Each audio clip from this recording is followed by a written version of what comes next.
Yashodanandana Brajajana Ranjana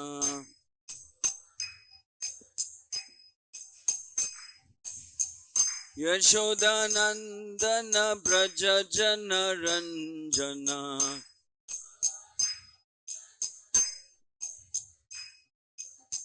Yamuna Tira Vanachari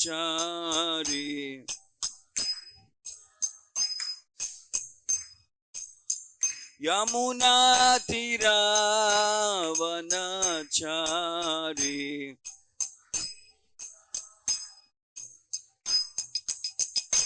Jaya Radha Madhava Kunja Bihari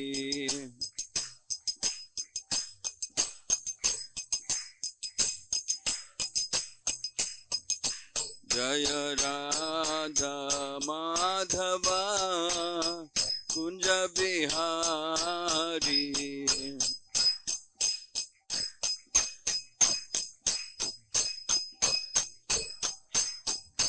Jaya Gopi Jana Vallabha Girivaradhari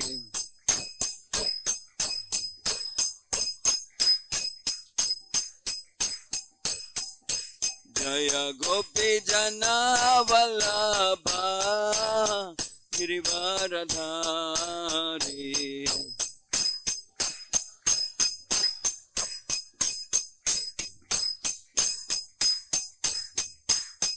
Yashodanandana Brajajana Ranjana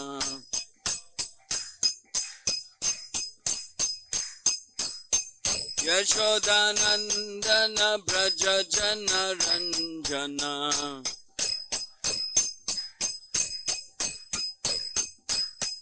Yashodanandana Brajajana Ranjana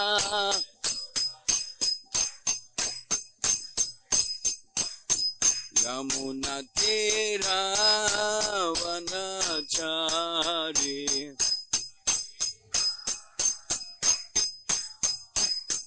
Yamuna Tira Vanachari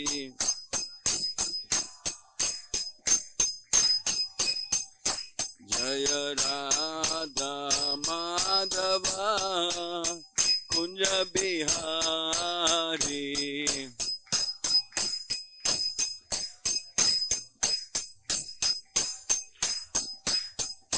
Jaya Gopi Jana Vallabha Girivaradhari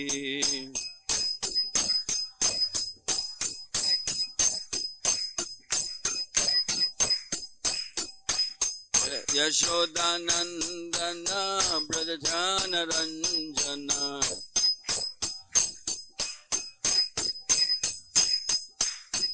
Yashodanandana Brajajana Ranjana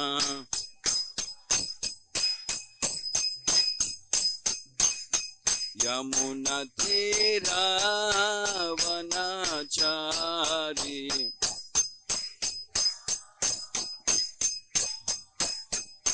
Jaya Radha Madhava Kunja Bihari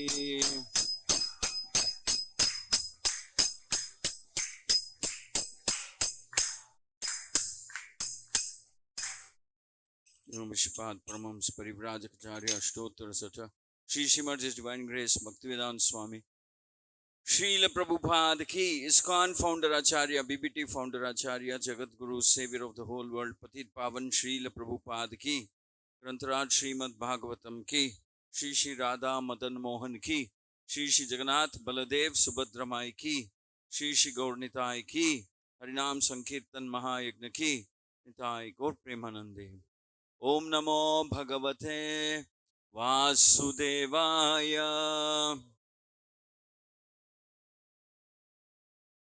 Om Namo Bhagavate Vasudevaya Om Namo Bhagavate Vasudevaya Narayanam namaskritya naranchaiva narottamam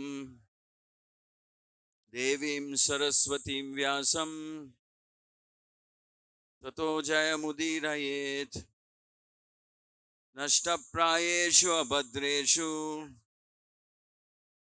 nityam bhagavata sevaya bhagavati uttama shloke bhaktir bhavati naishtiki. Reading from Srimad Bhagavatam, Canto 5, Chapter 6, Text number 1. We'll read the summary.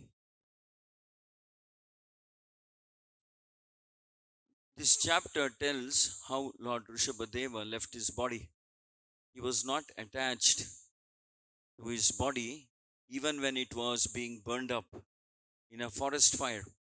When the seed of fruitive activity is burned by the fire of knowledge, the spiritual properties and mystic powers are automatically manifest. Yet Bhakti Yoga is not affected by these mystic powers. An ordinary yogi is captivated by mystic powers and his progress checked.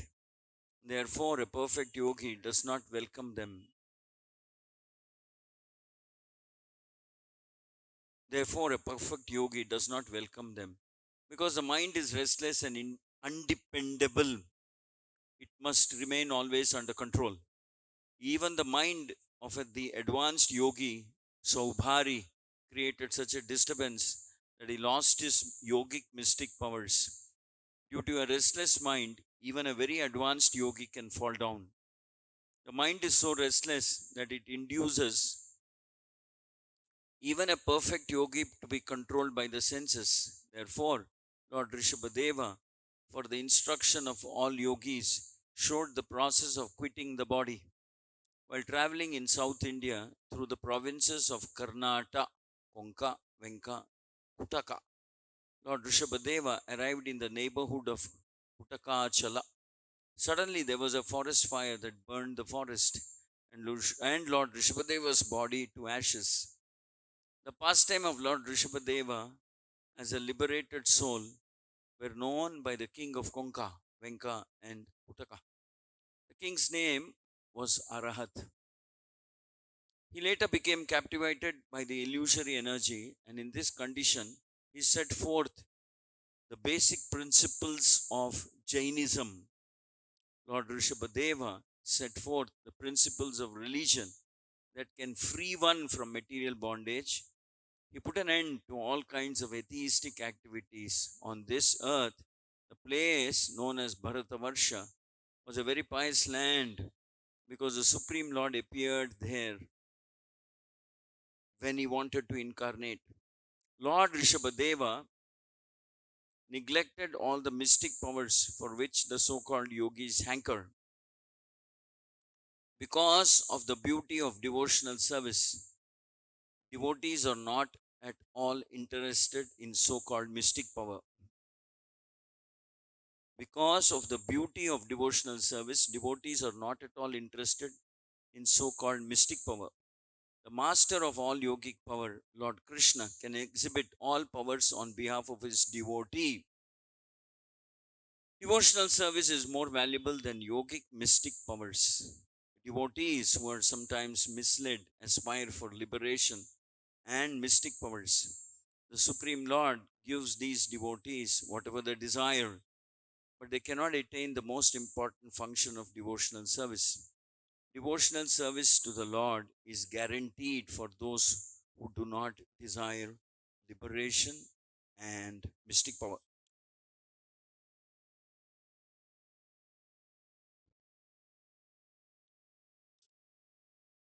Shloka number 1. Rajovacha nanunam bhagava atma ramanam nanunam bhagava atma ramanam yoga samirita jnana vabharjita yoga samirita jnana vabharjita कर्म बीजानाम ऐश्वर्याणि कर्म बीजानाम ऐश्वर्याणि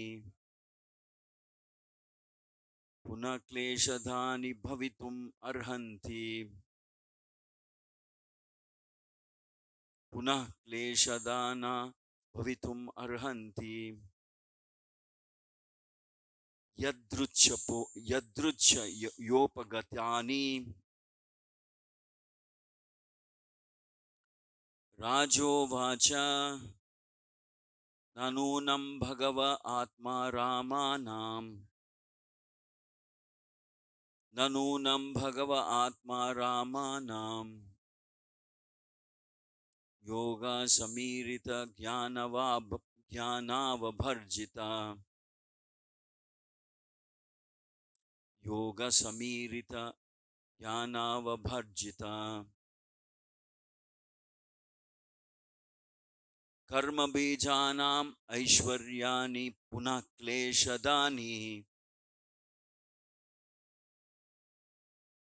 कर्म बीजानाम ऐश्वर्याणि पुनः क्लेशदानि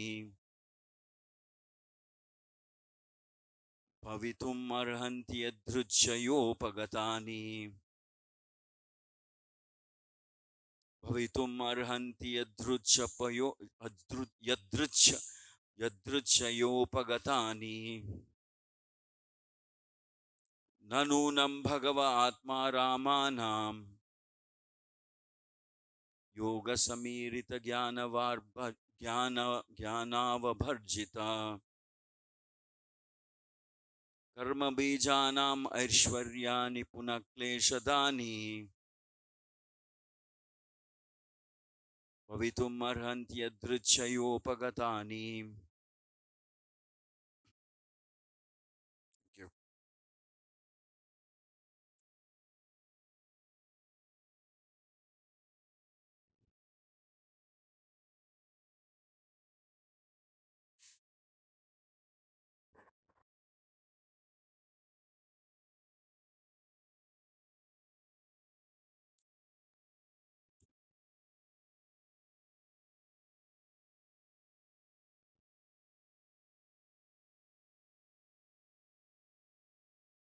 Okay, we have to go back. Huh?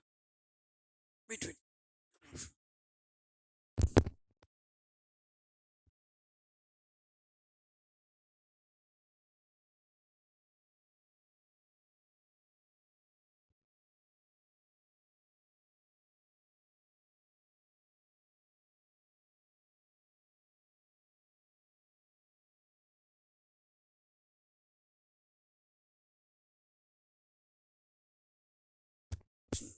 Hello. Hare Krishna. Yeah, it's okay.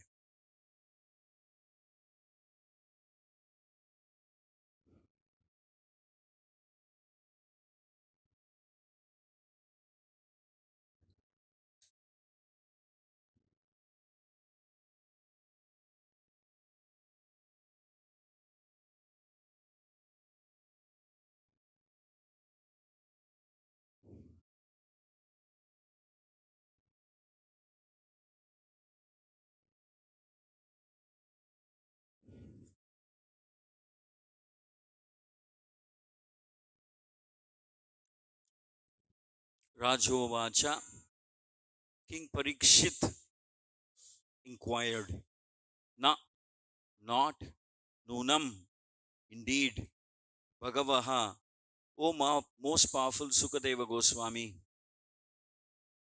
Atma Ramanam, of pure devotees, simply engaged in devotional service. Yoga Samirita, achieved by practice of yoga. Jnana, by knowledge. Avabharjita, burned. Karma Bijanam, of those whose seeds of fruitive activities. Aishwaryani, the mystic powers. Punaha, again. Kleshadani, sources of distress. Bhavitum, to become. arhanti, are able, yadrichaya, automatically, upagatani, achieved. Translation and purport by His Divine Grace A.C. Bhaktivedanta Swami Srila Prabhupada. King Parikshit asked Sukadeva Goswami, my dear Lord, for those who are completely pure in heart, knowledge is attained by the practice of Bhakti Yoga. And attachment for fruitive activities is completely burned to ashes. For such people, the powers of mystic yoga automatically arise. They do not cause distress. Why then did Rishabhadeva neglect them? Purport. A pure devotee is constantly engaged in the service of the Supreme Personality of Godhead. Whatever is necessary for the discharge of devotional service is automatically attained. Though it may appear to be the result of mystic yoga power, sometimes a yogi displays a little yogic power by manufacturing gold. A little quantity of gold captivates foolish people, and thus yogi gets many followers who are willing to accept such a tiny person as the Supreme Personality of Godhead.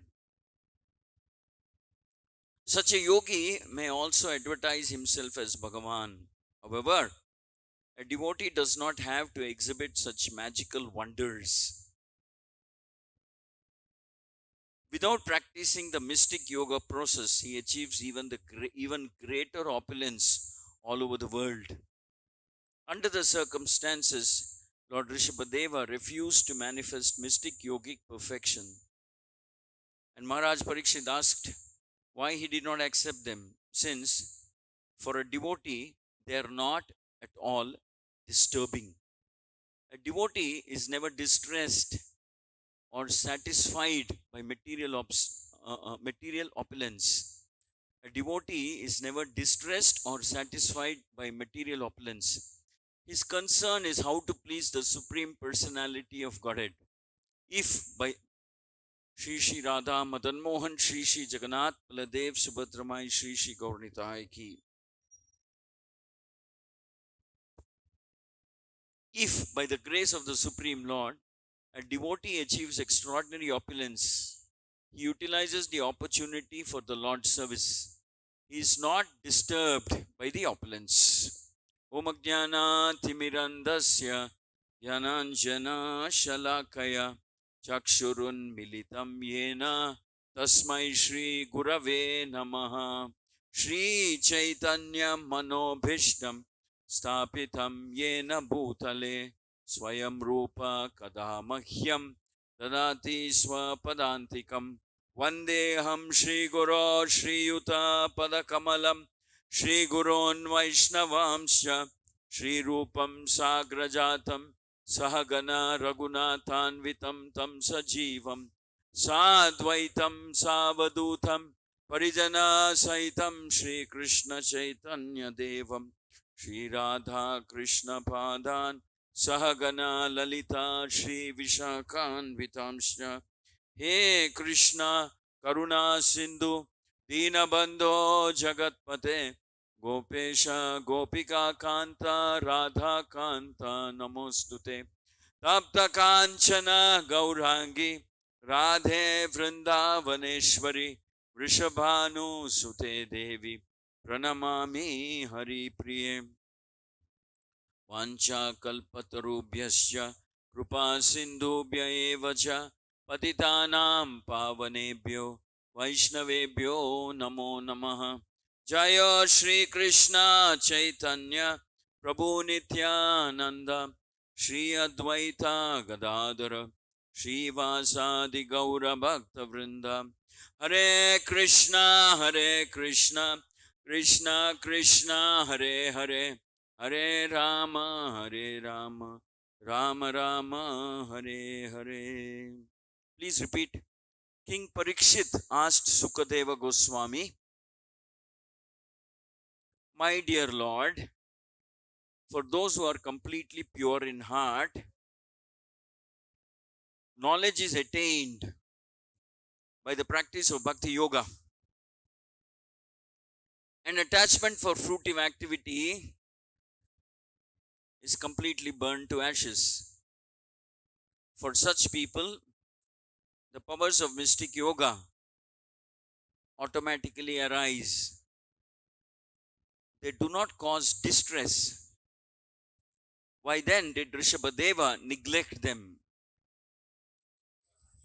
Mukam karoti vachalam pangum langayate girim yat krupatamaham vande Shri Gurum Deenatarinam Paramananda Madhavam Shri Chaitanya Ishwaram.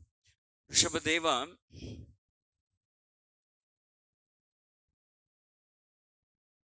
exhibiting a very great level of renunciation. Sometimes we are searching what can be the good example of renunciation, one of the six opulences of the Lord. Here it is, Rishabhadeva is exhibiting when he incarnated a great level of renunciation. So he is renouncing his own powers. Of course, Rishabhadeva is not a practicing yogi or a sadhaka or a bhakta. He is the Supreme Lord himself. He doesn't have to practice mystic yogic processes in order to get mystic powers. He is the Supreme Lord, he is the owner, he is the proprietor of all powers. Yogeshwara. He is the Lord of all the yogic powers, siddhis, everything. Everything rests in him already. But we see that in his incarnation as Rishabhadeva, he lives more or less the later part of his life, more or less like a avadhuta. After he instructs his son, headed by Bharata, Rishabhadeva retires from family life, completely retires from family life. It appears like he was in the family life until the point of time when he could instruct Bharata, his eldest son. He instructs Bharata and also all his other sons, but he nominates Bharata as his successor, and then he completely retires and walks away like a renounced Avadhuta mendicant with no clothes, nothing, just walks away like a mute, deaf, dumb person who can't speak, who can't hear, like that, walks away. So that's complete retirement from all kinds of engagement with the material energy. And then finally comes upon a forest where accidentally there is a forest fire or something, and his body gets burned up before in the forest, and he does not even take precautions to protect his body. Now it is said that before he was physically burnt, um, his his his his attachment for fruitive activities was burned even before he was physically burned. So here is somebody who was completely free from all forms of attachment to this material world. Prabhupada explains in the purport that this is the characteristic of a devotee. He says that a devotee is attached to nothing other than serving and pleasing his Guru and Krishna. So the devotee has nothing to do with the material world as such. Definitely he does not want, because he considers, Prabhupada explains that he considers material opulences, yogic mystic powers as impediments, as threats, as dangers, as distractions. Also he considers all these as traps of the illusory energy. Illusory energy has laid out a trap for the living entity, and the traps are normally this yogic perfection, puja lava, pratishtha, worship, followers. Having followers is a very intoxicating rasa. Controlling jivas, controlling living entities, ordering them, and engage and seeing that they're all surrendered to you and rendering service unto you. It can be quite intoxicating rasa. Same way, power, authority, wealth, opulence, beauty, fame, etc., can be quite intoxicating. So we see after he handed over his kingdom to Bharata, he retires. We see Yudhishthira Maharaj also doing a similar thing. He retires after Of course, he after he understands that Krishna has left this world, he says, "There's nothing else to be done in this world for me. I've, I think I've performed and discharged and performed all my duties, responsibilities, and what I had never wanted to happen, which is Krishna leaving this world, has happened." So he reorients himself. He says that now I have nothing to do with this material world. I had a reason to stay here, continue as the king, as long as Krishna was there, just in case he had some instruction, something from Krishna that I had to execute. Now that Krishna is gone, there is no justification for me to continue to exist. So it is said that he nominated Parikshit as his successor, and he also retired. Along with him, his brothers also retired, including his wife Draupadi. So all of them retired completely. Similar way, it is said that Yudhishthira also walked away without wearing the kingly dress or any trappings of his uh, royal position. He just walked away. So that also is, you could say, it's a exhibition of. You could say at one level it's an exhibition of renunciation, but at a deeper level, it's an exhibition of his deep love and affection for Krishna. You could say that renunciation is a byproduct of deep love for Krishna. It's not the other way around. You renounce and hence you're attached to Krishna. It doesn't work like that. You are developing a deep, intense, very, very intense attraction, affection, of servitude for Krishna, and by virtue of that, all other saintly qualities will manifest in you, such as renunciation. Imagine Yudhishthira, the lord of the king of the world, the entire world, and no opponents and no opposition, just retires. So sometimes devotees actually, and then when Dhritarashtra does not retire, Vidura will come and chastise him. He says, "What are you doing? Aren't you ashamed to continue to live like this, shamelessly living like this, at the mercy of your enemies whom you tried to kill at one time, and you're living at their mercy? What kind of life is this?" So you're still attached to this externalities, like Yudhishthira comes and pays obeisances and respects you, and you're still attached to that. When will you give up everything and think of doing something for the benefit of your Atma? Something connected with self-realization, something connected with unconditional bhakti, surrendered bhakti. When will you do that? You're already old and you can barely speak. You can't see, you can barely speak, you can barely move, and you're being insulted repeatedly. So Vidura will come and chastise him. And then it is said that at one time in his life, he listens to Vidura, and then he says, "All right," because Vidura uses particularly strong words. He says, "You're living like a dog in the house of your enemy, like a dog. What kind of life is that?"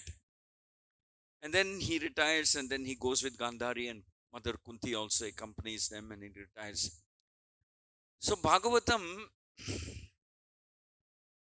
unlike any other literature, is a Amala Puran. It is said that it has a different benchmark, a different standard altogether. Vyasadeva, when he wrote about, let's say he wrote the other Puranas and the Mahabharata and so on. So in other Puranas, there is, of course, there is Bhakti, there is descriptions of Krishna and Bhakti, but a fair amount of fruitive tendency, that means how to become king, how to become Indra, how different people are trying to become Indra, and then what are the. So all that is there. The details of how to elevate your standard of living in this material world is there. How to become better, how to have a better living standard in the material world. You're in this world, so why not go to a better world, and then a better world, and then a better world, and a better position in the better world, and finally, maybe you could become Brahma, you could become Indra or something. So all that description is there. So Narada, his guru, will come and chastise Vyasadeva and said, "You've actually misled a whole generations of people by writing about all this.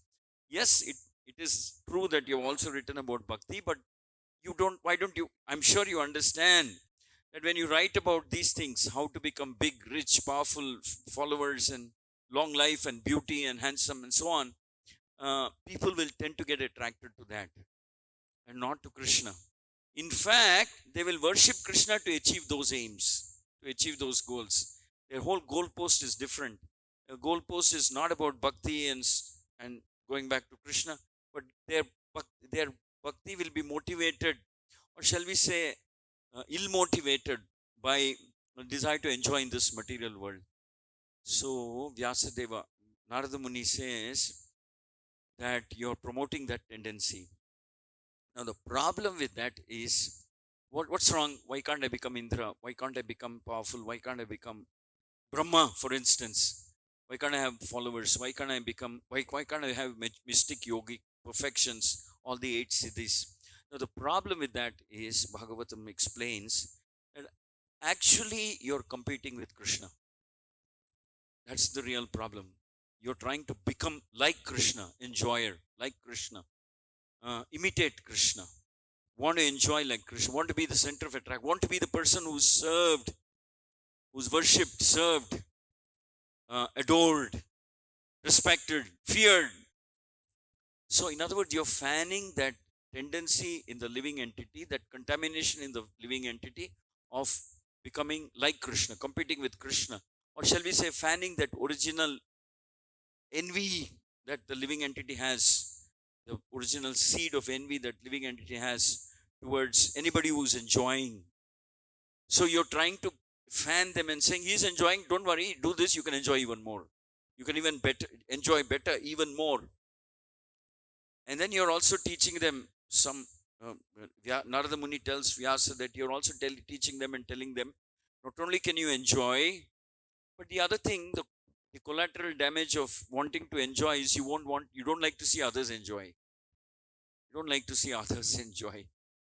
Somehow, this world is little deceptive. It's not as simple and straightforward as we assume. You can say, what's wrong with wanting to enjoy? Everybody enjoys. Let me also enjoy. I'll go to the heavenly world, heavenly planets, etc. It doesn't end there. When you start enjoying, then you'll see someone enjoying better than you. And then you become jealous. And then you become envious. And then you want to snatch what they have. And then you get caught up in that chakra vyuha of wanting to become an enjoyer, and then eventually wanting to become the supreme enjoyer also. Why not? If there's a way of becoming the supreme enjoyer, let me try that also. So you could say that in one sense, the Mayavada contamination comes in there, because then they think that, okay, maybe I can't become Krishna, but let me merge with him. Then by merging with him, I can enjoy as much as he does. So basically, this one thing of wanting to enjoy, wanting to improve one's standard, is the original seed of a chain of catastrophic, shall we say, compromises, eventually resulting in some kind of a Mayavada envious tendency towards the Supreme Lord himself. So Narada chastises Vyasa and says that you've done injustice. So you please undo what you have done. Undo it. Actually, the fact is that Vyasadeva, even after he composed innumerable literature, himself was feeling something is wrong, something is amiss, something is left unsaid. And what is that? He was not feeling as satisfied as he wanted, as he expected he would feel after composing the Puranas and the Mahabharata and the Vedanta Sutras and compiling and composing all of that. He felt pretty disappointed, disturbed, which is why he sought out the help of his guru. So, the thing about wanting to enjoy is that it's a pretty hedonistic approach to life. It's said that one actually cannot be satisfied with whatever you are trying, because your mind is like that. Prabhupada explains that even the mind of an advanced yogi can crash if it allows the entry of hedonistic, uh, enjoying kind of a attitude beyond, you know, beyond control. So Prabhupada explains even the advanced yogi can crash, can crumble, can fall when he entertains the idea of wanting to become the enjoyer. So, enjoying tendency means competing with Krishna. It is as bad as that. We are not the enjoyers. It may take it may call for a complete revolutionary resetting of our thinking, but we have to accept that we are not the enjoyer, we are the enjoyed, we are the servant. We are the servant, we are not the enjoyers, we are not the boss, we are not anything, we are servants. That is our Swarupa. It may take. So, Vyasa was actually, then Vyasa realizes that he has fanned the wrong mood, the wrong attitude, and then he has let off a whole a chain reaction where people become victims of this enjoying tendency. He understands what he has done, and then he wants to make amends, he wants to correct, and that's how Srimad Bhagavatam, which is why it is known as the mature fruit, ripened mature fruit of the entire Vedic literature, and coming out of a mature state of mind of Vyasa. Very deep, profound transformation happens after he meets Narada, and then he composes, then he compiles Srimad Bhagavatam. Which is why in the Bhagavatam you'll see these kind of examples. Dhritarashtra going into the forest, retiring and going into the forest. And Narada Muni coming and instructing the sons of Daksha, the Haryashvas and Savalasvas, saying, what are you trying to do? You want to become king? That's not that's not that's not the right thing to do. Think about it. What are the Vedic scriptures saying? We're all servants of Krishna, and then like that. So they give up, and then followed by their brothers Savalasvas, then Haryasvas. Both of them give up and renounce. So in Bhagavatam, there is this emphasis on serving, living to serve and please Krishna. You live, you exist, you breathe, you live to serve and please Krishna. And that is perfection, that is Swarupa.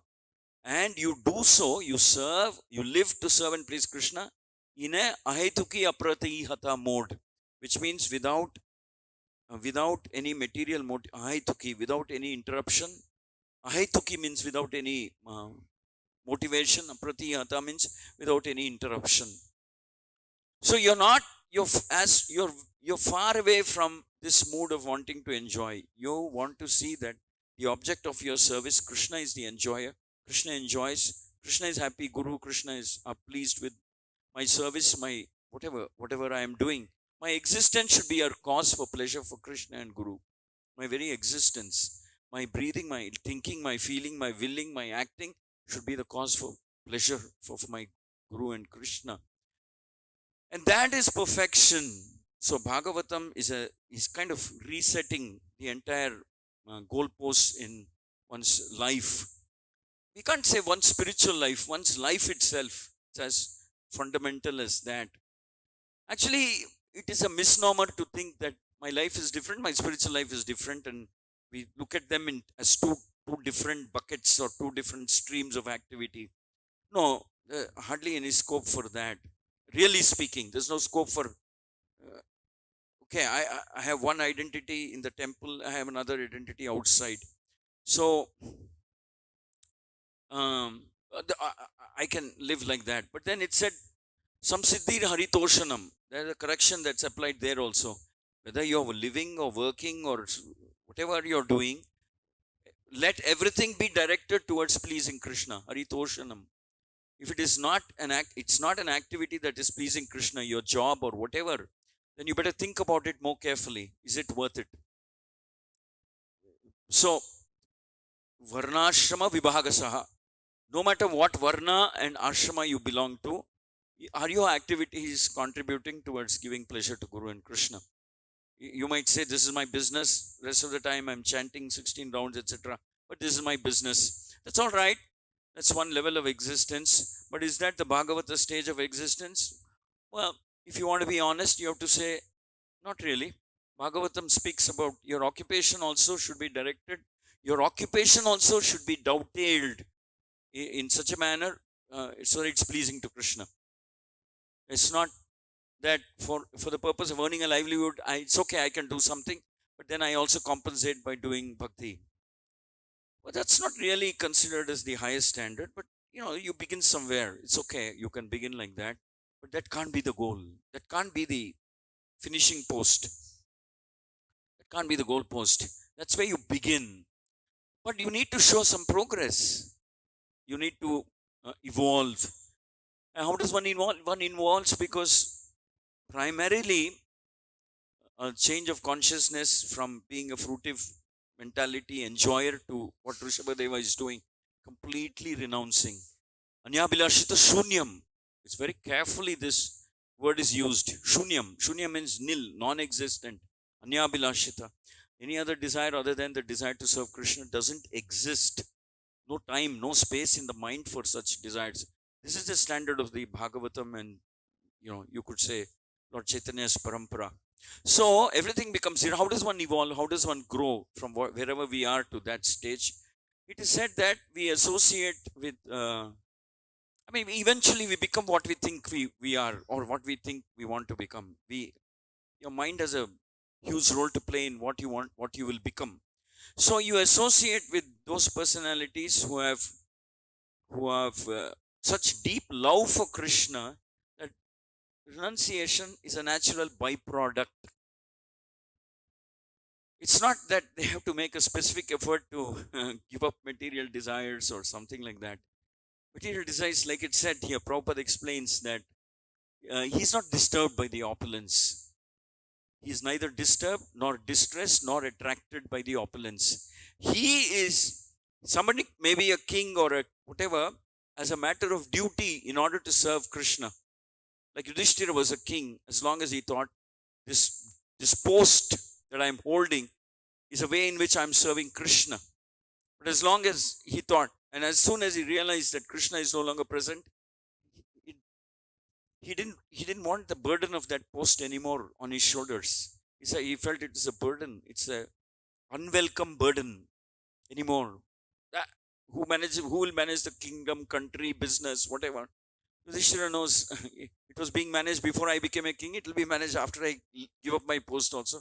Krishna knows better, and he knows he will manage. Time, Kala, the Lord's will prevail, and it will get managed.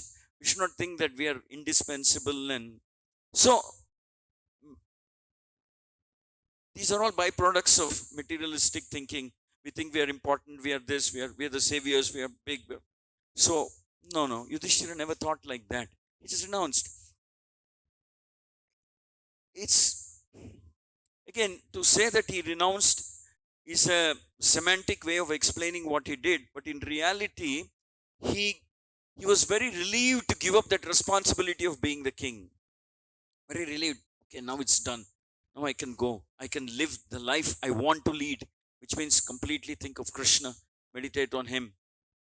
Because in that yuga, of course, it was Dwapara Yuga was worship and so on. So he says, now I can stop being something that I don't want to be.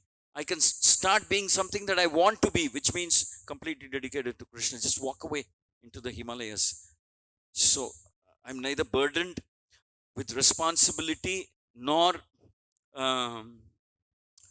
obligated to somebody or something. I'm just obligated to Krishna and Krishna alone.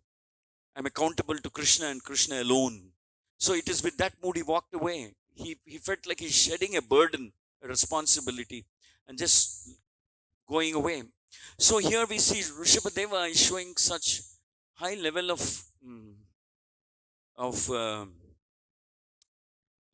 he's spiritually grounded. Of course, he's the supreme personality of Godhead, but then in his role as Rishabhadeva, we can use words like this. And he's showing that, okay, he's showing, relatively speaking, what is the position of the material energy in the life of a devotee. Well, material energy, Prabhupada says repeatedly, we can't shun material energy in the sense that we can utilize it for the pleasure of the Lord, as long as we are free from the desire to enjoy. But Prabhupada warns and cautions. He said it's not so easy. Don't think that you can imitate someone like Rishabhadev or Prabhupada or somebody or Ramananda Raya or anybody. We can't imitate. We have to be cautious. We have to be careful. We have to be alert. Because material energy is Daivi Esha Gunamaya Mamamaya Duratyaya. It is a very deceptively engages one, or deviates one. So Rishabhadeva says that I don't want to even give a minute chance for being distracted. So let me just retire, go away as a mute, deaf, dumb person. Just go away and stop associating with anything material. With me, my position, my children, my grandchildren, my kingdom, my wealth, my anything. So so that's the way Rishabhadeva wanted to leave his body, which is why this finds a mention in the Bhagavatam. Because Vyasadeva is in a hurry to make amends for what he had done previously. He fueled the fire of fruitive tendency. So much people are contaminated. All of us, we have to admit, we are contaminated by fruitive tendency, that in a disguised way, it comes even in the life of a devotee. Such as Prabhupada explains, puja, labha, pratishtha, worship, adoration, being respected, being powerful, being known, being famous, etc. Wanting to become famous, etc. So even in the life of a devotee, this contamination can surface in various ways, various deceptive ways, and appear camouflaged to make it look like that's actually devotion.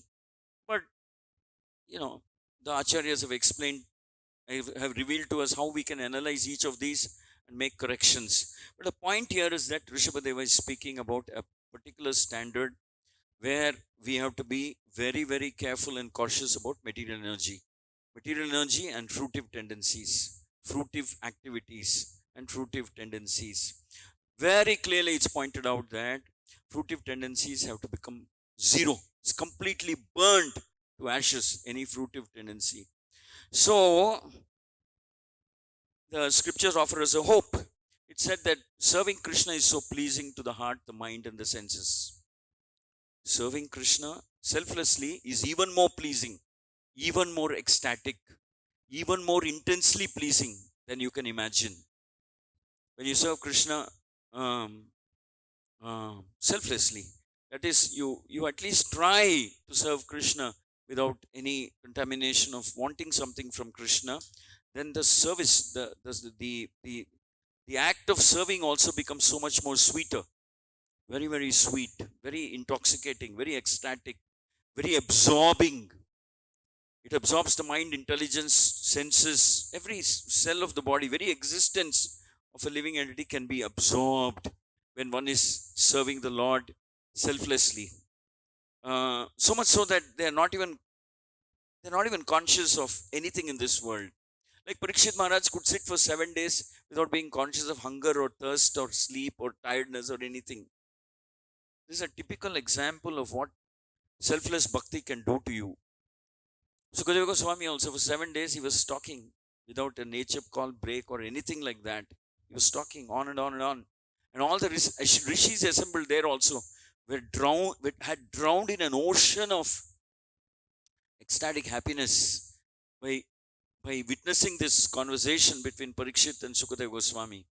So, this ocean that is awaiting us if we choose to want to serve Krishna selflessly is actually Amrita, ocean of happiness, ocean of bliss, ocean of ecstatic emotions, Bhakti Rasamrita Sindhu.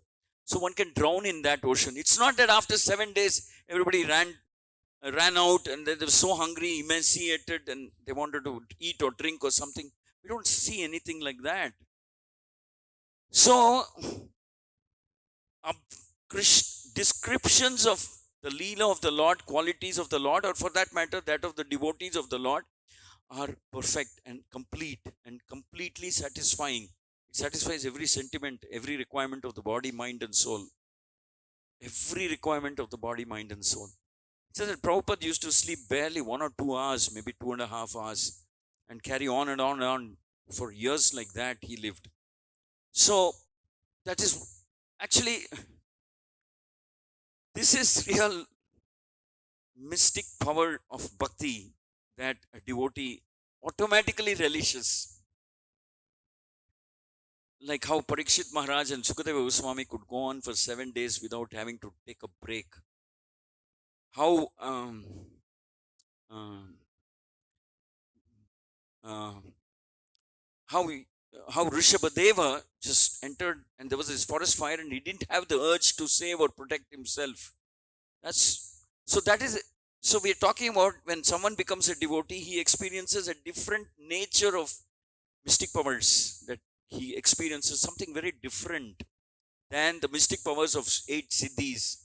This is very different. This is mystic powers, or shall we say, uh, this is shelter under Yogamaya, not Mahamaya. So mystic powers, yogic powers have to do with Mahamaya, external energy. They're very external. They're very limited compared to Yogamaya Shakti of the Lord. So imagine you're under Yogamaya. Yogamaya itself is mystic internal potency, all powerful internal, sweet internal potency of the Lord. So you'll be protected, sheltered by that internal potency. And that internal potency, Yogamaya, or shall we say pleasure potency, Hladini Shakti, has its own type of mystic powers, has its own type of mysticism. So when Lord Chaitanya would sing and dance, he would do so for hours together. And we keep hearing descriptions that for many, many hours, nobody felt tired or sleepy or anything. And when Lord Chaitanya planted a mango seed, so it said that within moments it became a tree and then yielded fruit. So it's not that there is no mysticism in process of bhakti, but when a devotee experiences mysticism, his respect, admiration, and and servitude, mood of servitude towards Krishna and Guru and Krishna and Vaishnavas increases. But in the case of Mahamaya, people under Mahamaya, when they see someone exhibit mystic powers, he will start thinking, wow, I wish I also had it. But when you're under Yogamaya, when you see, it's a different kind of reaction. The devotee will say, wow, how great my Lord is. How unsurpassably great, inconceivably great my Lord is. How inconceivable his mercy and compassion is. But when under Mahamaya, we'll think, I wish I had that. I wish I had that more than him. I wish I had all the 8 siddhis. But here it's different. When we are under the shelter of Krishna, when we are under the shelter of this, the Yogamaya Shakti of the Lord, very protective Shakti of the Lord, the mysticism that you witness there increases the depth and intensity of your bhakti and faith and shraddha and wanting to serve. You'll admire Krishna, you'll love Krishna, say how great Krishna is, how wonderful it is to be under the shelter of Krishna, how wonderful, how great it is to have Krishna as our object of our service, worship, and Krishna as a friend. When Krishna swallows the forest fire, imagine how these Gopa young boys will react. They'll say, this is mystical, this is out of the world phenomena. But none of them will think, I wish I had that power too. They'll think, wow, it's so nice that Krishna has this, and so nice that he's my friend and I am his friend and I'm his associate. So nice to have. So I have a great story to tell when I go back home.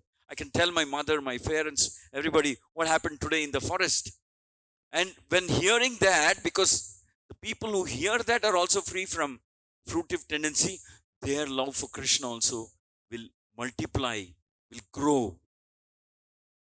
So it's a different, so it's a different kind of a phenomena altogether, completely opposite from what happens when we are under Mahamaya. Hence it is said that once you are under the shelter of a bona fide Acharya, things change. Very fundamentally, they change. You no longer want to be the enjoyer. You want to admire Krishna, Guru, Vaishnavas, other Vaishnavas. You no longer want to compete with them. When you see someone do something really extraordinary, you want to serve them. You want to appreciate them. You want to glorify them. And when you hear glorifications of Krishna's qualities, leelas, etc., you start admiring him more. You start loving him more. You start wanting to serve him more. You start wanting to please him more. Nanda Maharaj is describing the divine qualities of Krishna after the Govardhan Leela is finished.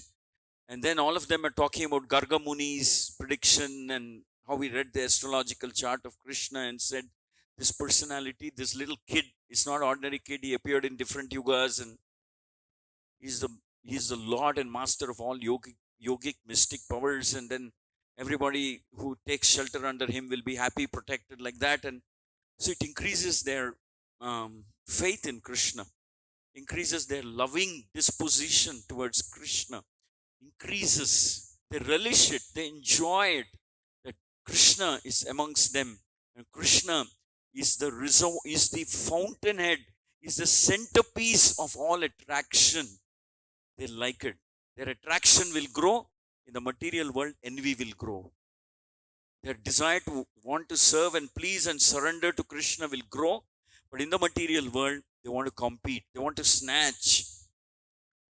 So as long as we are feeling a sense of envy or something towards someone who's doing better than us or bigger or more achievements or whatever, as long as we are feeling uneasy or nervous or envious, then we are firmly under Mahamaya. But when we start relishing, when we start enjoying, admiring, and respecting, then we are slowly moving under real shelter of Krishna. That is real shelter of Krishna. That is the most sweetest form of shelter that is offered in this by Krishna. The others also get shelter because they're not doing anything impious. Those under material energy also get some shelter to some degree they get. But they never introduce, they never get closer to Krishna. But here under Yogamaya, Krishna becomes very intimate with them. They know. Actually, they can participate in Krishna's leelas because Krishna is so confident that they're no longer envious of me. We can participate, help, assist, participate, partake in Krishna's eternal leela.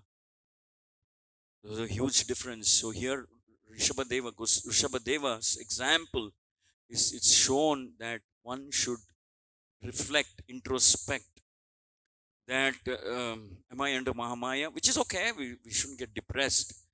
That's how we grow. But our transformation happens when we start reading this literature, especially Bhagavatam and Chaitanya Charitamrita are very transformative type of literature. These two, very, very transformative, very deep, fundamental, radical transformation in our heart will happen when we listen or hear. Like for example, somebody hears, it's mentioned here and there, the Chaitanya Charitamrita, that some really sweet pastime of Lord Chaitanya, if someone were to hear, then pure bhakti will start flooding his heart. So like that. So that is Yogamaya Shakti. That is Yoga Shakti. That is Krishna's own personal, intimate, sweet energy. That's Krishna's intimate, personal, sweet energy that will flood into your heart. When you will become, by virtue of which you will become free from envy, and you'll admire, you'll love, you'll worship, you'll like. That Krishna whom you're worshipping is the supreme, all-powerful Yogeshwara. There's not even a tinge of envy, or there's not even a trace of it, not even an atom of it under Yogamaya Shakti. So Bhagavatam is an effort to transform and transport us from being a materialistic person to coming under Yogamaya and become free from this very, very difficult enemy called envy. Envy and jealousy.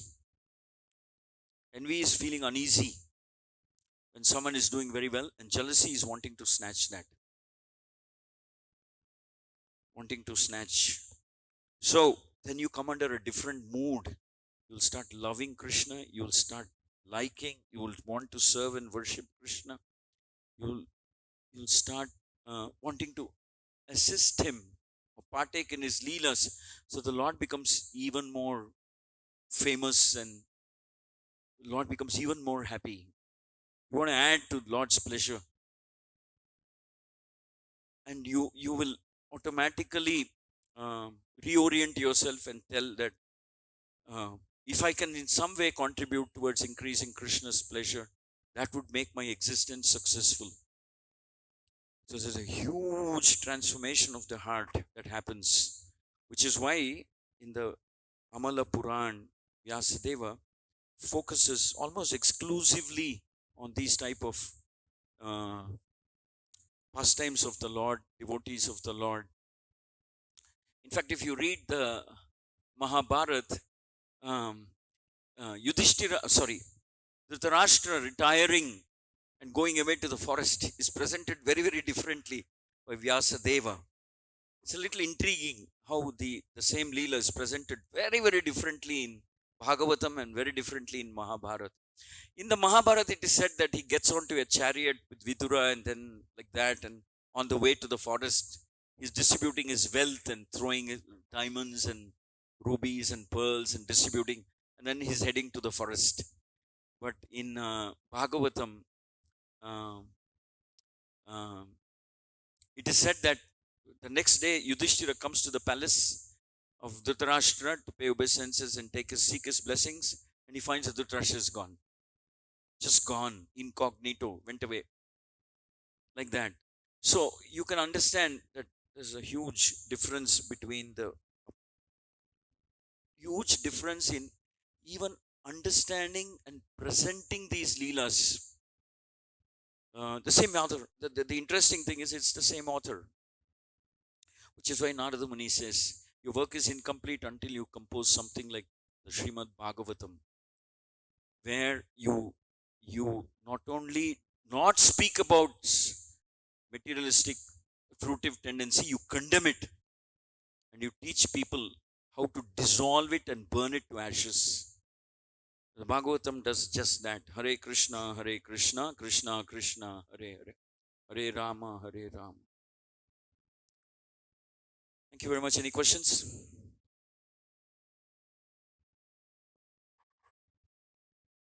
Comments?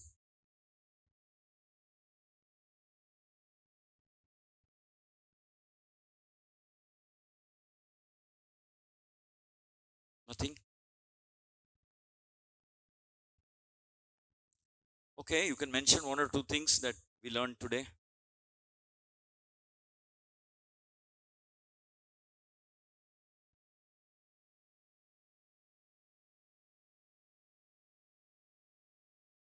Prabhu, you better take a mic, Prabhu. I'm sorry, it's distance and the fan and Hare Krishna. I'm speaking about your last point, speaking about the differences of the two, Mahabharata, Dhritarashtra's leaving in the Mahabharata and description in the Srimad Bhagavatam that Prabhupada gave us. The important point is the principle never changed. One is more detailed, and the principle of renunciation leaving is the point that was conveyed by Prabhupada in the Bhagavatam, with the difference in that, given the detail that he went off and distributed his possessions to the kingdom before he left. But the main point was the renunciation was still intact, and the principle did never change from both. So I agree. But it's just that Bhagavatam is more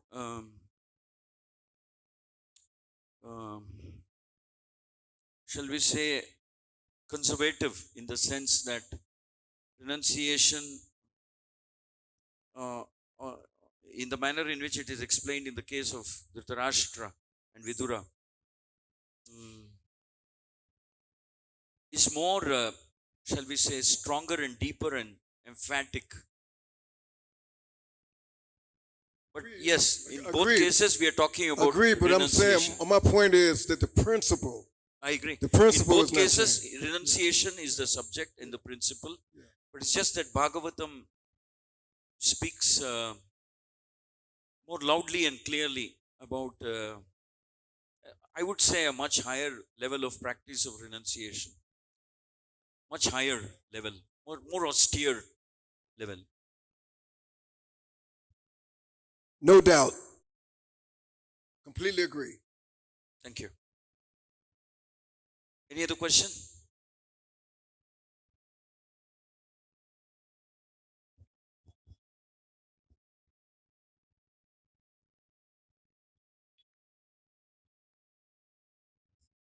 This question is not related to today's session, but Hold mic closer. most generic one. So it is said that being born as animal is a form of punishment for one's sins.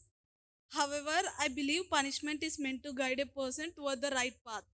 So, if an animal cannot remember anything from its past, what is the purpose of such punishment? Well, you see, it is not always presented, being born an animal is not always presented as a punishment. In our Vedic scriptures, it is presented that based on the propensities, likes, inclination of the Atma, you're given different forms of life. So you can pursue that inclination. Prabhupada explains very clearly that if someone has a weakness or great interest in eating flesh all the time, so then, all right, you get a suitable body so you can eat flesh. So it's technically not called punishment.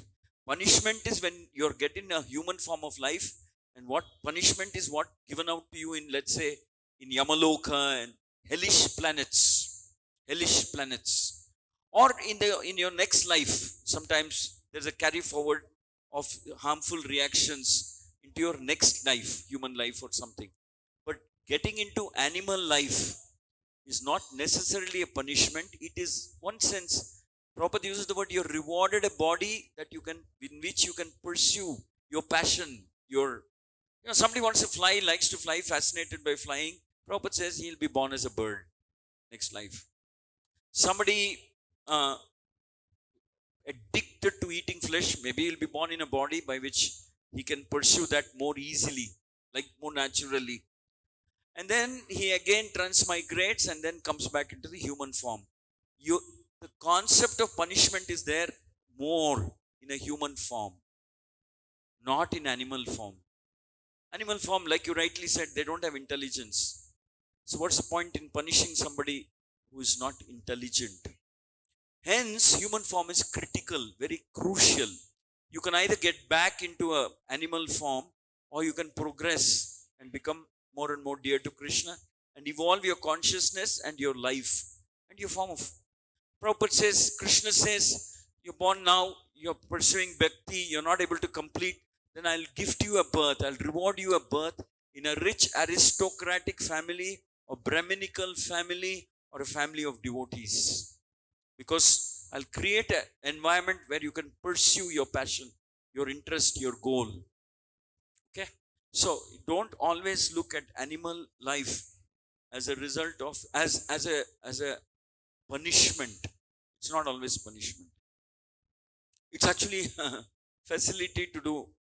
Prabhupada mentions that the monkeys can indulge in sex life right through the day and night, continuously. So somebody who's addicted to that, Prabhupada says maybe he'll get a monkey life because they can do it like that. So you're given something. So hence it is very important that you think good. We think good. We ask for the right thing. We ask for Krishna. We want to be we ask for association of Krishna or devotees of Krishna. We want to make use of this life, human life, where we become responsible for what happens to us in future. We make a right choice.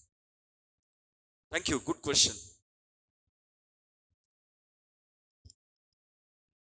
ग्रंथराज Shrimad Bhagavatam की, गुरुपति पावन श्रील प्रभुपाद की, ताई गौर प्रेमानंद श्री श्री राधा मदन मोहन श्री